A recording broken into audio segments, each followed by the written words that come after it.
to TGV tutorials. Yes, this is another one. This is how to chroma key in After Effects Intermediate slash semi-advanced, bigger intermediate. I don't know. I probably just put semi-advanced in the video. I don't know. But anyways, I'm gonna teach you guys how to do. I'm gonna teach you guys how to mask out things while chroma keying, just in case something's like still in the footage that you don't want there to be. Such as like maybe a little piece of somebody else's hand in the game, in like maybe it's a video game like Halo. Maybe something's like poking out from the side that you don't want there to be. So I'm gonna teach you how to mask that out and completely remove it from the footage, so you can just have the clean green screen positive space that you needed in the first place. As well as I'm also gonna be teaching you guys how to work with shades, different types of shades of green when you have a green screen on, and how to get that fixed and how to make that look better, and how to refine the matte, and how to do all that good stuff, how to mask out that stuff as well as the other stuff that's going around. So first off, let's get started here with a little bit more advanced than my previous green screen video, which is actually pretty basic. We're just going to import this video right here. We're going to go on to this, and we're going to click on, I'm going to grab this picture called Halo 4 green screen pic, and we're going to open that, and now we're just going to drag this into a new comp. And now if we just fit this, this is the picture we're going to be working with now. So now what we want to do is make sure we got the clip selected, or the picture. Go to Effect, go to Keying, go to Keylight 1.2. Now what we're going to do is we're going to click on this little eyedrop tool next to the screen color, and we're going to click that and click the green. Now that we have the green selected, it should be transparent. If you toggle the transparency grid right here, you can see that now the black is a transparent object, which means that it is no longer there and it is see-through. You can put this on anything. Yeah, cool. Okay, so now that we got this all good, let's just make a little test here. Alright, so first off, as you can see, this is not all white. What we want to do is make this all white. So first off, what we're going to do is we're going to go down the screen mat, and we're going to go to the clip white. I'm going to drag that down just a bit, not too much, about 67. 67 will do it. I'm going to X out of that screen mat, I'm going to hide that. I'm going to just fit this again. So there you go. Now as you can see, the screen, this looks solid white as it's supposed to, as the foreground is supposed to look white. It's supposed to look solid white in the picture after you get rid of the green screen. And the green screen that you got rid of should be all black. That being said, let's go over to intermediate results. That looks fine and everything. The green spell doesn't really matter in this case. It's just a picture. And okay, so now in the final result, as you can see, everything is now fine here. The shadows still work perfectly. There's still a little light right here that you can still see. But what we want to do is get rid of this little area right here. We want to get rid of this little sky area, as well as this little tiny piece of sky right here. So what we're going to do is we're going to click on the clip, and then we're going to go up to the pen tool. Now what we're going to do is we're just going to mask out this little spot right here. Alright. This is how a lot of people do it. So you can just press M, and then you can go to subtract, and that'll get rid of that. And there you go. And then you can click on another spot like right here, click this little thing, mask this out, go right here on the mask, click subtract, and it should get rid of it. Now you have a clean composite of what you wanted in the first place. And now you can just move this around, and that will just move around. If you get annoyed with the masks, I mean, I'm sorry, there's not really much you can do about that. You're just gonna have to deal with it. So once you got this, now what we're gonna do is we're gonna go and click on this again and click on effect. Then what we're gonna do is we're gonna go down to matte and go to refine matte. Alright, and then a lot of people probably didn't see what this did. So we're gonna zoom in here, and as you can see, I will show you what this did. First off, what this did is, as you can see, without the refine matte, all these little choppy, blocky, pixelated crap things are right here. If you click on the refine matte and add it, it smoothens it out. So now what we're going to do is we're going to set the choke to 30%. I'm going to take off motion blur. And as you can see now, the picture actually looks a lot nicer and smoother as you might want it. I don't know, it's your preference to put a refine matte on a video. It doesn't work all the time. Say that if there's a shadow on a picture or on a video, refine matte might hurt that a little bit because it actually makes a shadow a solid object and it makes it a lot more. It's just a solid blur that people don't like to see. So you might just want to. You can put it in the refine matte, try to tweak it a little bit. I just don't put it in. So, because in like for a video game, maybe you're playing a video game and you have it in HD, you don't really need a refine matte because everything's smooth already. So with the pictures though, refine matte might be a good idea. So what we're gonna do now is we're gonna import another clip called file. No, I'm just kidding. We're gonna import a clip called we're gonna import the Valhalla map picture that I have. I'm gonna drag it into the screen.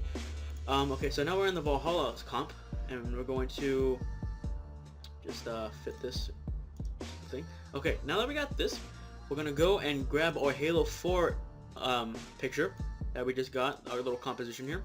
Not the picture itself, but the picture that we just, the composition picture. Now we're gonna drag this on top of the Valhalla composition, and there you go. Is this to scale? Oh, it wasn't. Okay. So now that this is in here, we can just place this anywhere we want. And if you want to size it down, you can just click on the clip and then press S for scale, and just scale it down. All right. So maybe we want it right here. Maybe it's coming up on the hill. Maybe it's driving right here.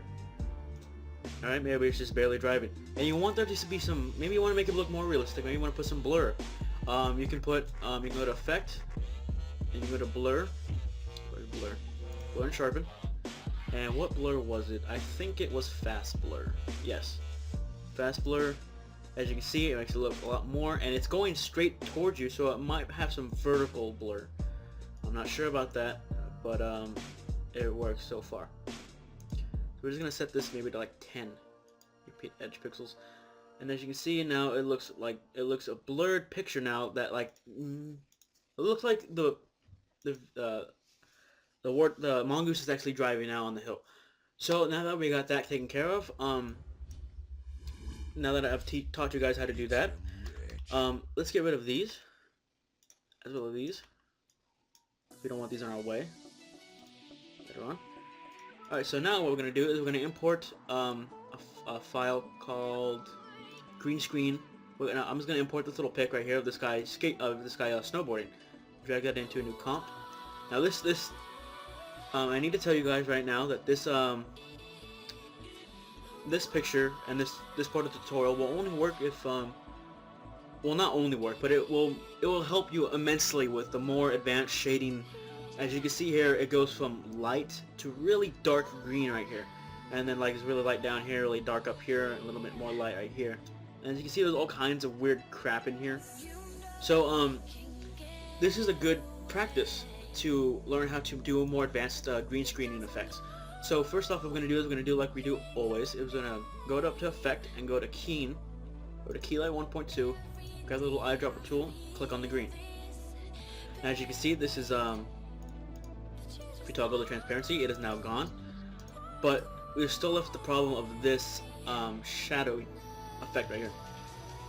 Now, as you can see right here, on this, there's still a little black, smudgy, charcoal-looking crap.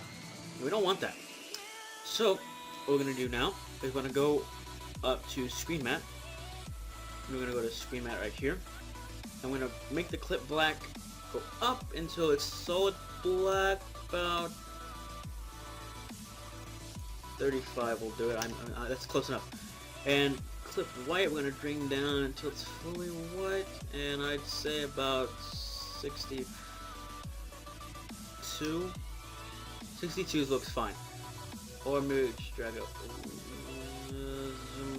65. Alright, so 65 right here looks fine. This is solid white. All this around here doesn't really matter. We just want the snowboarder to be white because that's what we want to take out of the picture.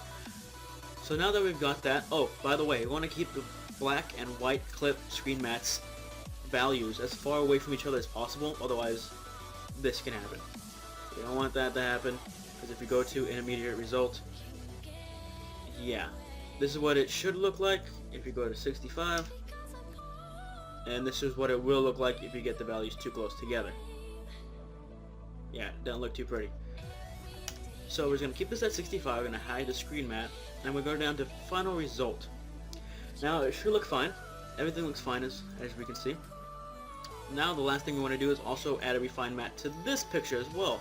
So we're going to go down to matte under effects, refine matte. As you can see, this cleaned this up immensely. If you see without the refine matte, it's all pixelated and disgusting. And put the refine matte, it's in there, it's good. Now choke 30% is a good value, I should say. And there's no motion blur, so we're going to keep that off. And as you can see, you refine the matte perfectly. So now we're going to fit this back, and we're going to just, to get rid of this, all this, we're just going to mask around him to get rid of all this. We don't have to mask around little bits of parts over here, even though some people probably thought that was what you did. No lie, you thought that. Yeah. Okay, so now what we're going to do is just mask him out as best we can without getting out the other spots. And there we go. Now as you can see, everything else disappeared. And that's good, that's what we wanted. Now he's just a free-floating snowboarder. And now you can put him like, maybe like he's staying right here, he's about to go off a big jump. You can put R for rotation, you know, twist him up a little bit. Maybe he's closer or something. You can scale it up. So you can do all kinds of stuff here with Chroma keying in After Effects. So I hope this tutorial helped you, and I hope you got as much information from this as I ever did from these. I'm just gonna F around here. I'm just gonna include this little Spartan picture. Screw it. It already has a transparent background. Like, hey, what's going on? How's it going? I'm gonna make him huge. Look at this. Look, I'm gonna scale. Big Spartan. Okay, I'm sorry. Anyway, if this helped you, remember to rate, comment, and subscribe to become part of the golden audience. Remember to like this video. Remember to share with your friends. Later. I'm peace out. Sunlight hurts my